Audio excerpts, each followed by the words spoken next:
Hello guys, இன்னைக்கு நம்ம வந்து டபுள் ரூட் செக்மேட் தான் பார்க்க போகிறோம். ஃபஸ்ட்டே வீடியோக்கு முன்னாடியே நம்ம சொல்லிடுறோம், இது ஒன்லி ஃபார் பிகினர்ஸ். ஏன்னா மோஸ்ட் ஆஃப் பிளேயர்ஸ் எல்லாருக்குமே வந்து டபுள் ரூட் செக்மேட் தெரிஞ்சிருக்கும்.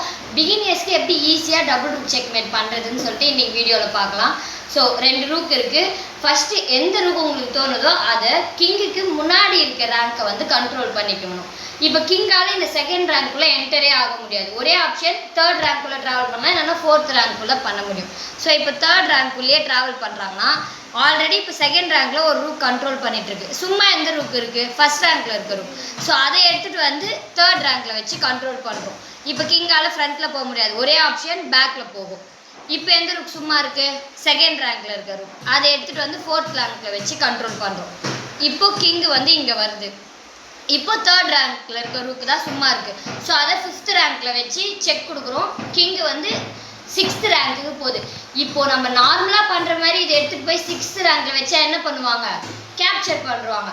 ஸோ எப்போல்லாம் கிங்கு வந்து ரூக்குக்கு பக்கத்தில் வருதோ அப்போல்லாம் நீங்கள் ரூக்கை தூரமாக கூப்பிட்டு வந்துடணும்.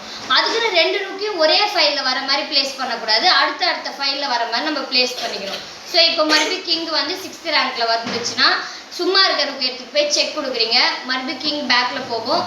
7th ரேங்க்கில் செக் கொடுக்குறீங்க. கிங்கு பேக்கில் போன உடனே 8th ரேங்க்கில் செக் கொடுத்தா கேம் ஓவர். Okay, thank you.